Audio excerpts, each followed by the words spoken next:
விசுவாசம் என்பது உறுதி, விசுவாசம் என்பது நிச்சயம்.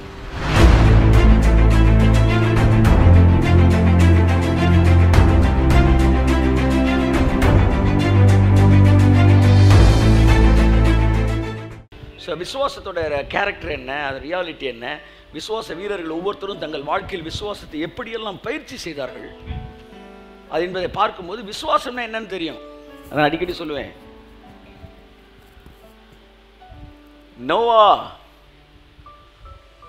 மழை பெய்யும் போது நோவாவின் விசுவாசம் மழை என்ன செய்யல, நிறுத்தலை. ஆனால் எலியா காலத்தில் மழை பெய்யும் போது எலியாவோட விசுவாசம் மழையை நிறுத்திச்சு.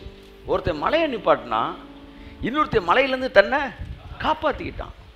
ஆனால் ரெண்டு பேரும் விசுவாசின்னு தான் பைபிள் என்ன செய்யுது சொல்லுது. ஒன்று டிஃபென்சிங் ஃபெய்த், இன்னொன்று அஃபென்சிங் ஃபெய்த்.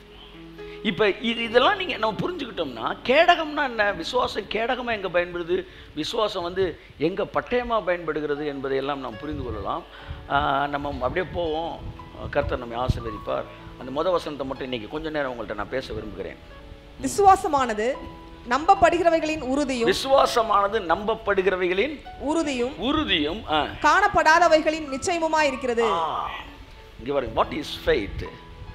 விசுவாசம் என்பது கோடு எங்க போடணும், உறுதி போடுங்க, உறுதி. அடுத்து எங்க போடணும், ஒரு வரியில கோடு போட நான் சொல்லி கொடுத்துட்டேன், அடுத்த வரியில நீங்க சொல்லுங்க, நிச்சயம். விசுவாசம் என்பது உறுதி, விசுவாசம் என்பது நிச்சயம். ஆங்கிலத்தில் அழகா இருக்கு. எப்படி இருக்கு? faith is the substance. வாசிங்க, இங்கிலீஷ் பைபிள் இருக்குங்க யாராவது. now faith is the substance in what we hope for. விசுவாசம் என்பது it is a substance. எல்லாம் சொல்லுங்க. சப்ஸ்டன்ஸ்னா என்ன? பிசிக்ஸ். இந்த பாருங்க, ஒரு சப்ஸ்டன்ஸ் கொண்டு வந்து வீட்டில் பால் தென்னை கிடைக்கல. வாங்க சார், வாங்க sir. faith is a substance. it's a substance. தெரியுதா? விசுவாசம்ன்றது ஒரு சப்ஸ்டன்ஸ் தான். அப்படின்னா அது ஒரு பொருள். விசுவாசம்ன்றது ஒரு இமேஜினேஷன் கிடையாது. புரிஞ்சுங்க, விசுவாசம்ன்ற ஒரு பாசிட்டிவ் பிக்சர் அப்படியே இமேஜின் பண்றது கிடையாது. faith is a substance. you can touch it, you can feel it, you can see it. it's a substance. இப்போ இந்த பொருள் இருக்கு, ஆண்டனி கேட்ச் பிடிச்சிருவீங்களா? இப்போ இந்த பொருள் ஆண்டனிட்ட போடுறேன், நான் இப்போ இந்த பொருள் பண்ண நான் ஆண்டனிட்ட போகுது, சரியா? that means it's faith. it is faith. come on, say it is faith. இப்போ என்கிட்ட இருந்து இப்போ ஆண்டனிட்ட இந்த ஃபெய்த் போகுது.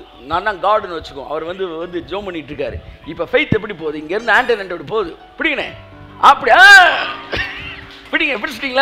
பிடிச்சிட்டீங்க. இப்போ இந்த பொருள் உங்கள்கிட்ட வந்துருச்சா? நல்லா கன்ஃபார்மாக தெரியுமா? வந்துருச்சா? உங்களை தொட முடியுதா? ஃபீல் பண்ண முடியுதா? That is what faith. Amen.